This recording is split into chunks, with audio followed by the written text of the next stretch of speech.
Hello and welcome to the Balanced Business Dad podcast. This podcast is just one part of the Balanced Business Dad movement.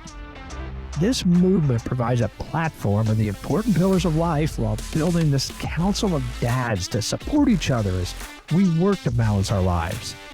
The 6 pillars of life that we strive to balance are our faith, our health, our marriage, fatherhood, brotherhood, and our business. We are here to build a council of dads to celebrate wins and as well as to share the challenges of being a husband, a father, and all the while working to keep our pillars in balance.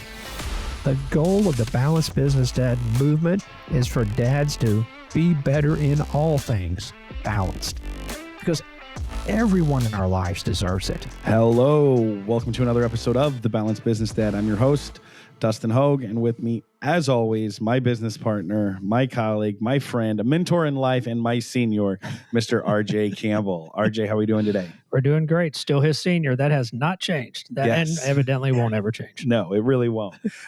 Guys, we are in for an extremely special treat today because this is groundbreaking on the Balanced Business Dad podcast. We have our first woman in business to give us perspectives, probably tell us what we're doing wrong and all that great stuff. But I'm so excited about what's about to happen here.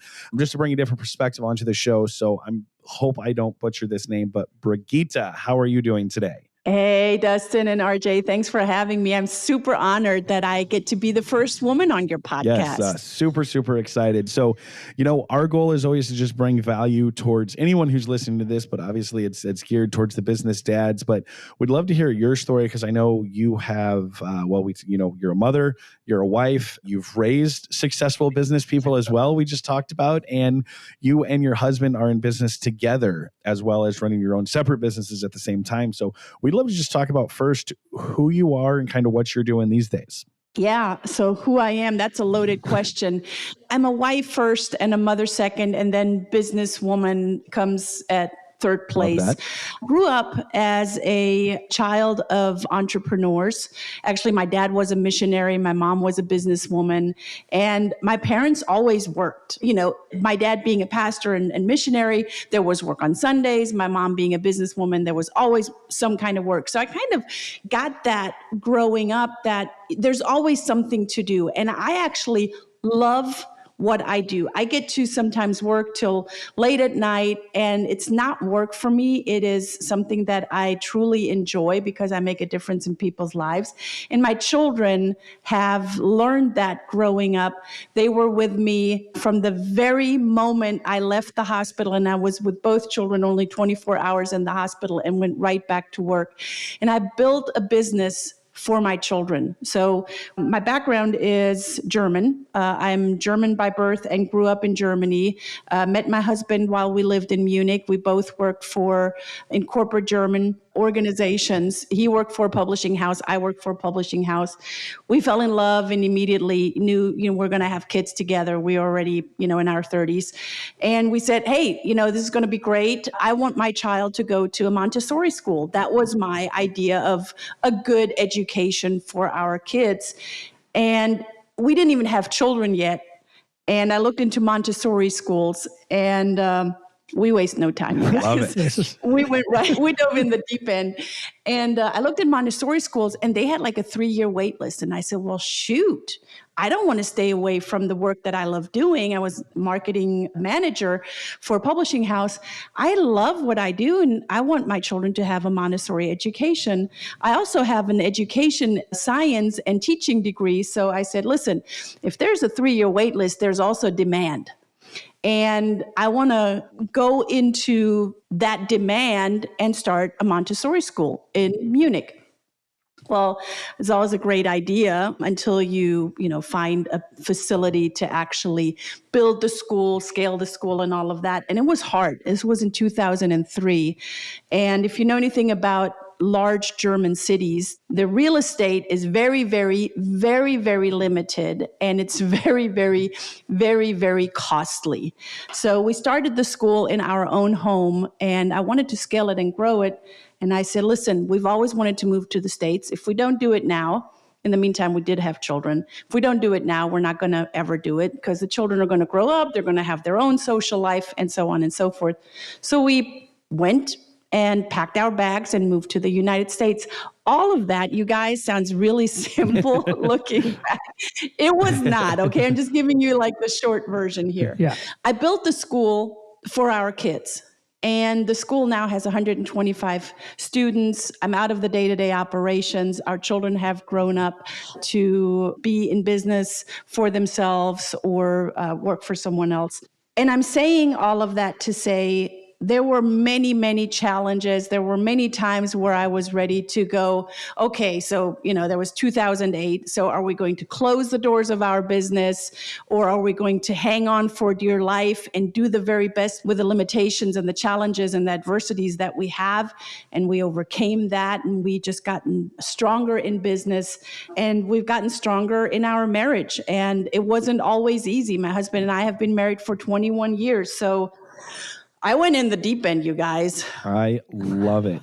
So there's something that I don't know if all the other people picked up on that, but we could close the doors or we could hang on. And hanging on is what makes you win, right?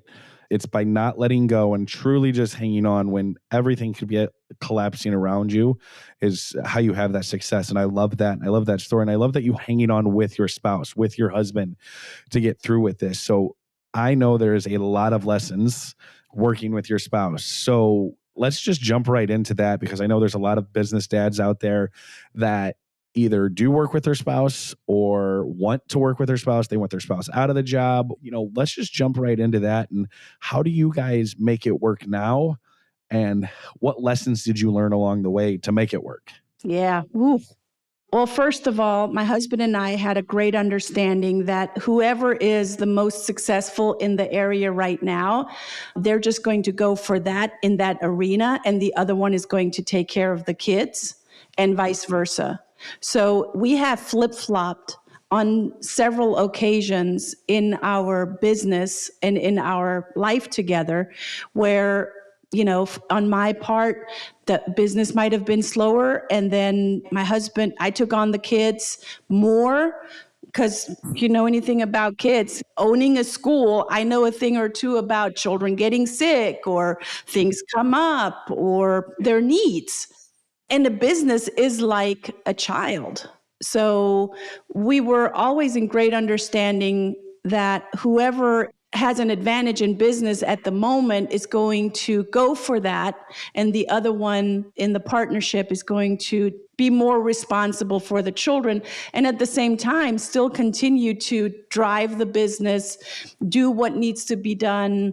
And through the years, my husband and I have created great team members, great staff, great employees that would allow us to then also step away to go on family vacations. Because it's not just working together. I remember some of our friends in Germany said, okay, so A, you're moving to the States. What the heck is wrong with you?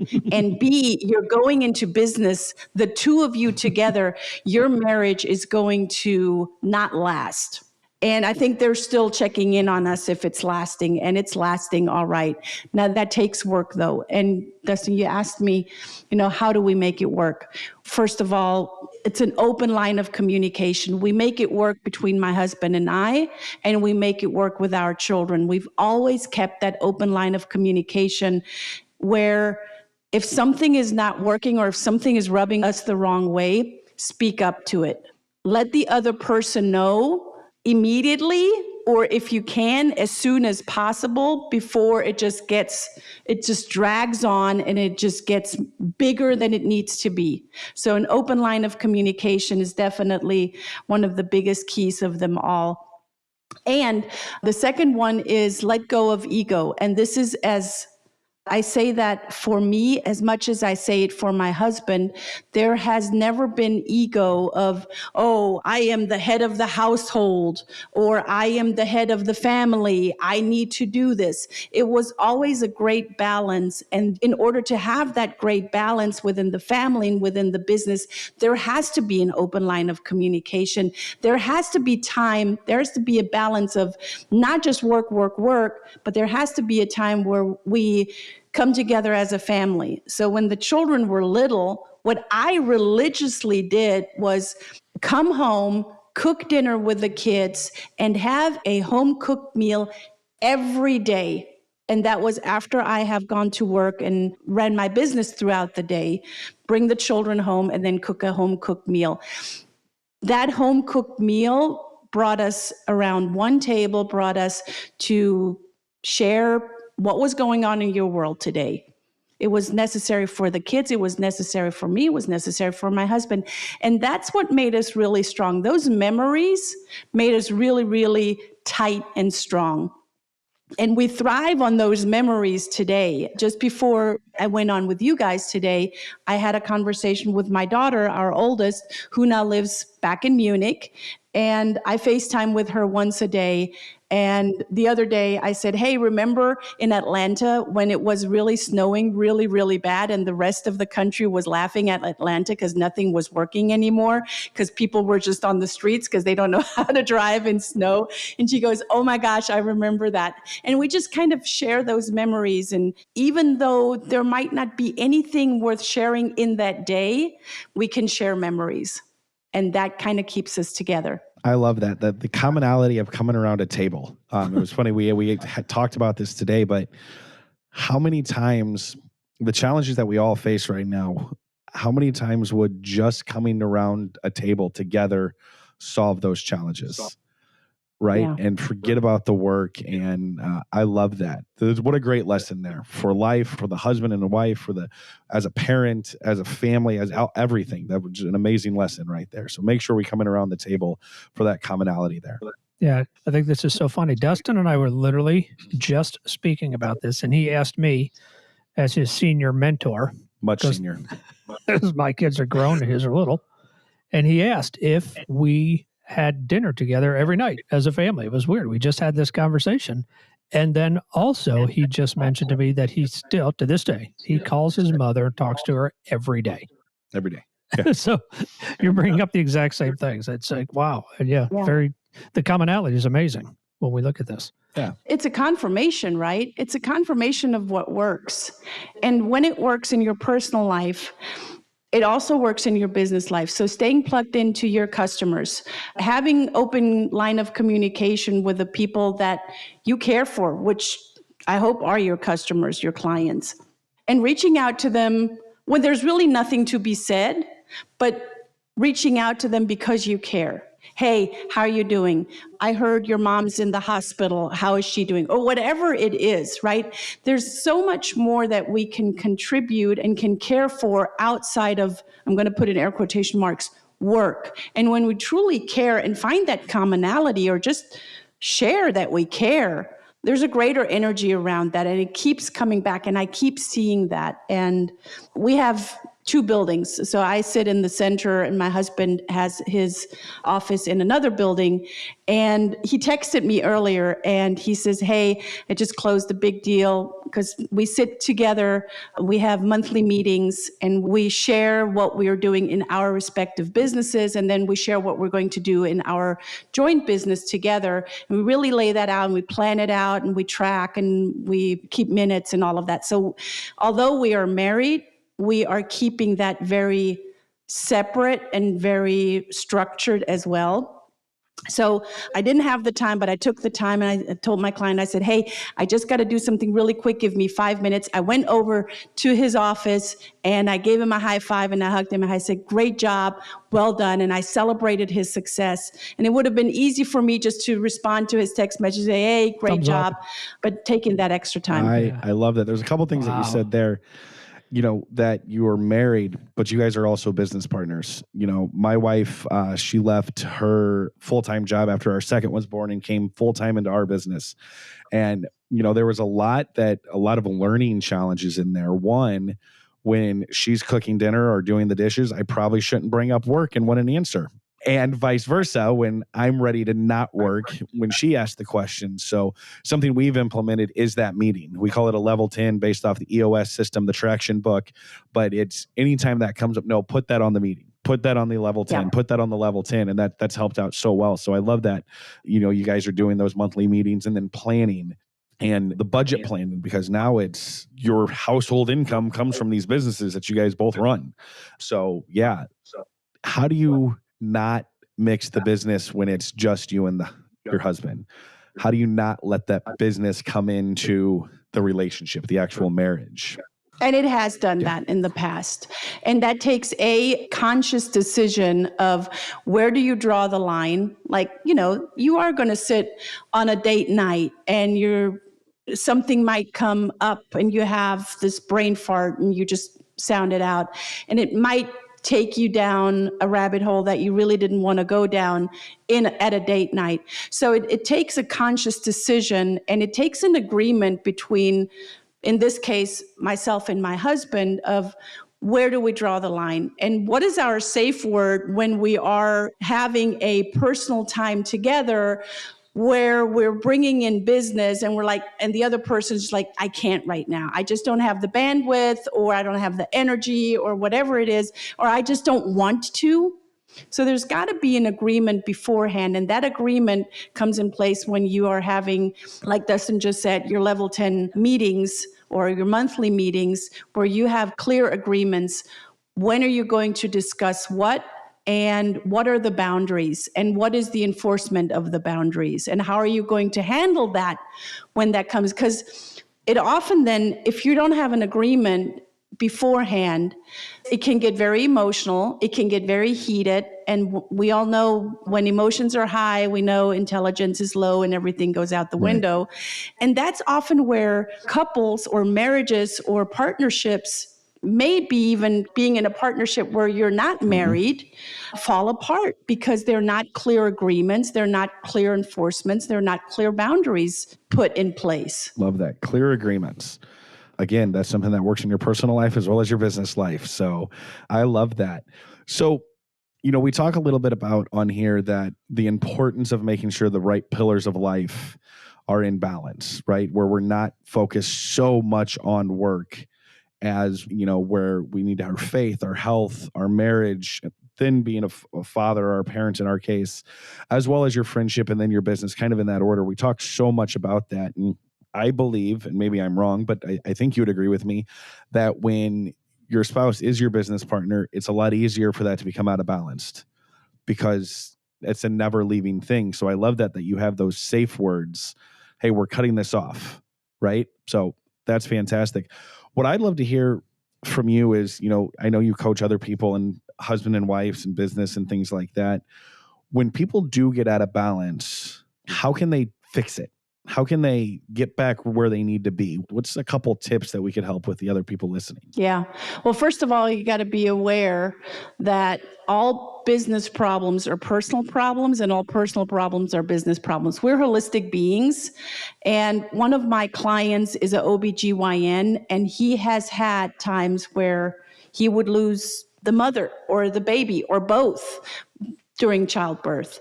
And I ask him and I say, how do you not take that home? How do you just leave that at the hospital? And he goes, oh, I can't. I mean, it influences me. And I have to share that when I come home, that I am just not in the space of lovey-dovey or of handling the kids right now, because I need to take care of myself to go and work through whatever I have experienced at work today.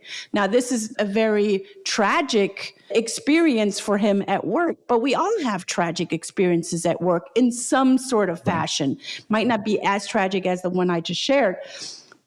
When we know and when we become aware, it all starts with awareness that we are holistic beings, and whatever's happening at the office, we try to keep at the office. For me, that's really important that I have a threshold where I leave the office and go home and be in my kitchen and be in my living room and be with my children, be with my husband, that there's an actual threshold that I step over. Some people don't have that luxury to step over the threshold because, especially, after COVID, we've gotten so used to working from home. And you can still create that threshold.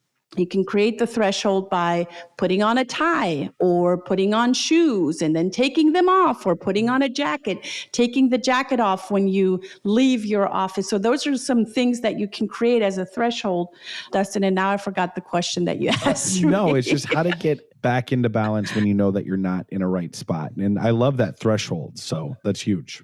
Yeah, the balance is, like I said, starts with awareness.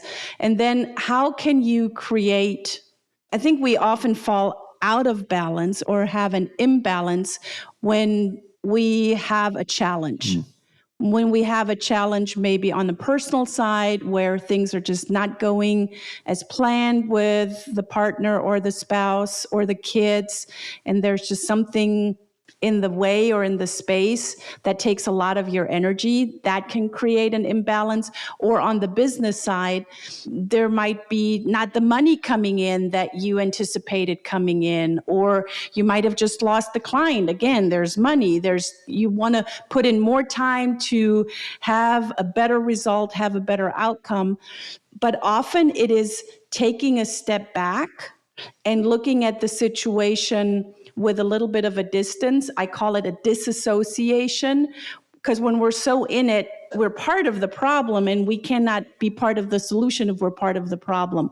So really stepping out and planning better, and perhaps even asking your spouse, if you're working with your spouse, ask your spouse to step out and really look at it from a different point of view, look at the business or look at the personal life from a different point of view, in a non-heated way, in a non-emotional way, and look at how can we combine, or what can I do myself to create a better balance. And sometimes that is taking a time off rather than spending even more time in it and creating even more imbalance in it. And often, Dustin, as a coach, you know this, doing that by yourself is really, really hard.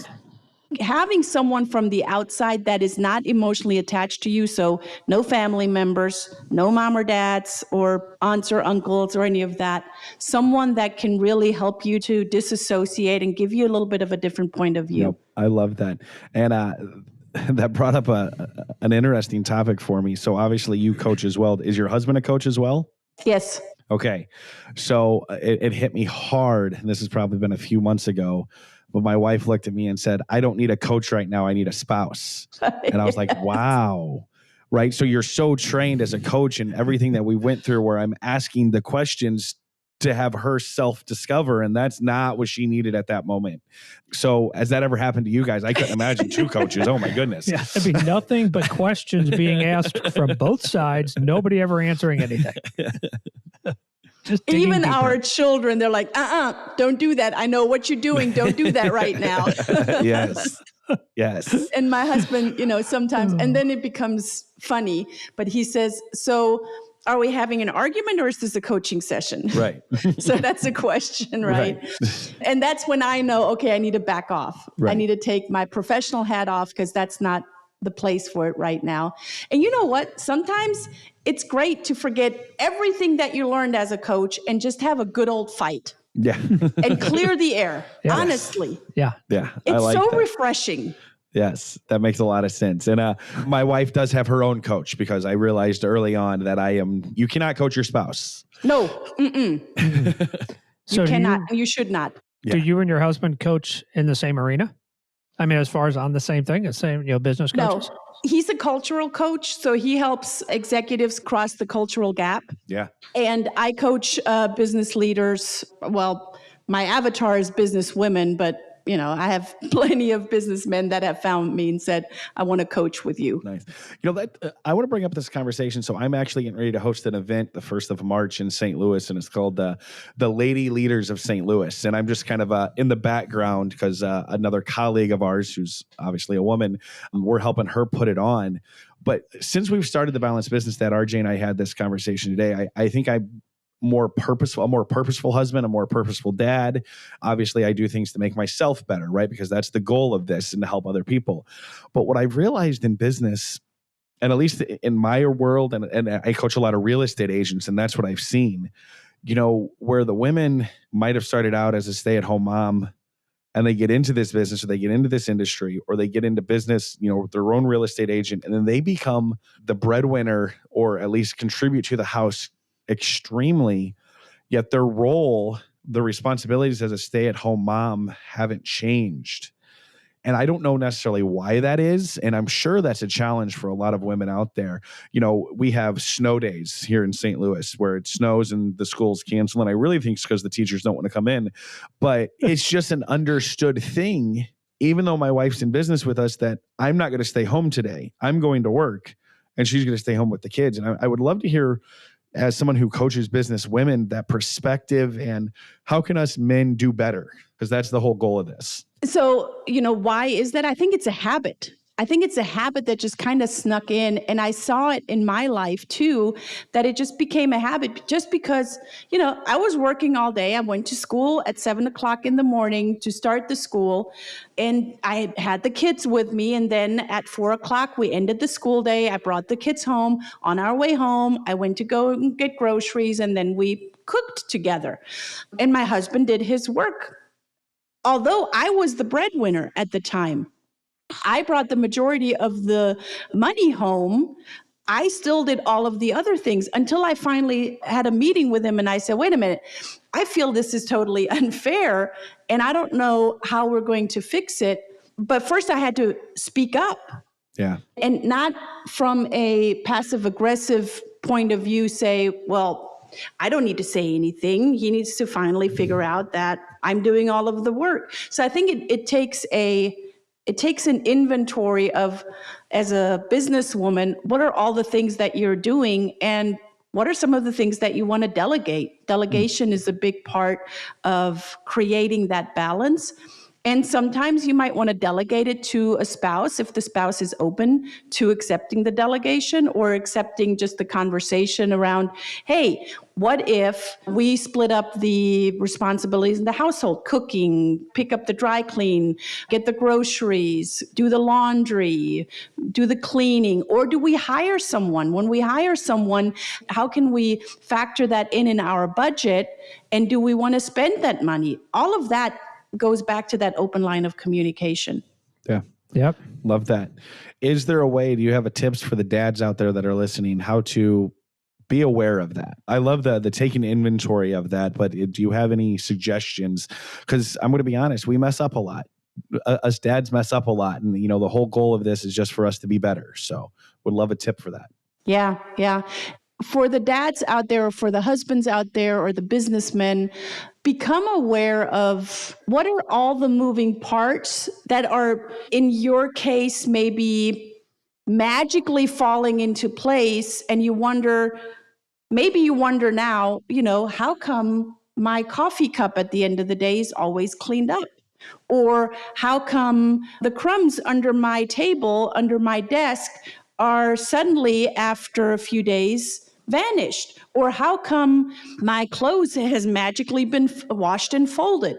So I think it goes back to that awareness of things don't magically just appear and disappear. Think about what's happening and how can you be involved, or how much do you want to be involved and contribute to the magic that's happening? Because it's truly magic. And when we can split the tasks and split the responsibilities, you're going to get a whole lot more magic out of your partner too. I love that. Yeah. I think we know what that means. Sorry. There's the guy again. It's just what he thinks of. This is great stuff. I think so many of the dads here can learn a ton. RJ, you got any follow-up questions? Well, the thing I'm just thinking as we're listening to this, and we talked to Brigitta, for a little while ahead of time, is there's no difference. I mean, it makes no difference in this conversation. We thought, okay, we'll get a woman's perspective as an entrepreneur and as a coach and as a business owner. Yeah, same perspective. I mean, nothing is different on any of this. It was just the same thoughts, the same messages, the same concerns, the same challenges. Yeah, that's what I picked up from this 30 minutes is that, we're all facing the same things. Now, if it was in corporate America, that would be entirely different in what we talk about with the man's world versus for anybody. Yeah. Well, I love that. RJ mentioned that because truth is truth. right? That's what I got out of that. The truth is the truth there. So that's awesome. This has been so informative. I got a ton out of it. There's a couple things that I think you guys should go back and re-listen to, but if there's a problem in your business, it's a personal problem. I love that. But also if it works in the personal space, it works in your business space. Yeah. That's huge. That's huge. Just as I've coached so many salespeople, guys, if you get emotion or a reaction from someone you're friends with because you reached out to them, you're going to get reaction from those people that you're reaching out to if they're your clients and your customers. I mean, that's huge. So great tidbits in this information. We're going to have all of that in the show notes. So Brigitta, where can people find you? What do you have working on right now? So I just had my TEDx talk released that I did in Frankfurt, Germany in October last year. So Nice. If you just go and Google Brigitta Hoeferle, Hoeferle TEDx, I'm the first one coming up. So I'm really excited about that. That literally was just released. And if you know anything about TEDx, it's a pretty thorough process that I can appreciate. And folks want to reach out and have any questions around parenting or, I've started coaching parents like 20 years ago, back in the days. And I started coaching them because parents came to me and said, Brigitta, clearly you have a different child at the school than I have at home. Why the heck is that? Right? Doesn't have to be that way. So if you Google my name, Brigitta Hoeferle, I'm literally the only one. So my name will come up, and I'd love to hear from you and see how I can be of service. Awesome. Well, this is great. We'll have that in the show notes as well as the spelling. And we just thank you so much for this. Thank you for spending the time with us. We know that the dads who are listening got value out of this. So we appreciate it. RJ, go ahead and close us out. Yeah. As we always say, guys and girls, thanks for listening. This podcast is it's just our service to you. We put it out every week and try to bring you great guests like Brigitta. So we ask in return to help us out. Give us a rating, rate or review the podcast. That helps it get up there so that it gets found. And so other dads, other business owners, other entrepreneurs, other women can find the podcast as well. So thanks a lot. And to communicate with us, we have a public group on Facebook. Just get on Facebook and look for The Balanced Business Dad. Inquire there. We'll invite you in. We 300 plus dads that are doing life together on there. And then Dustin will probably talk a little bit more, but we do have a private. We have a business dad, entrepreneur men's mastermind that we refer to as the Dad Up Council. So that is out there as well. And that's the dadupcouncil.com, right? Yep. Always remember that. Yeah. The dadupcouncil.com. So you can find us there again. That's a private mastermind that we have for business dads. We get together and share life and share our wins and talk about our challenges. And we meet a couple of times a month on that. Yeah. I think that summed it up. I think so. So that's perfect. Again, thank you guys. Again, hope you got a bunch of value out of this. I know we did, and we will see you next week.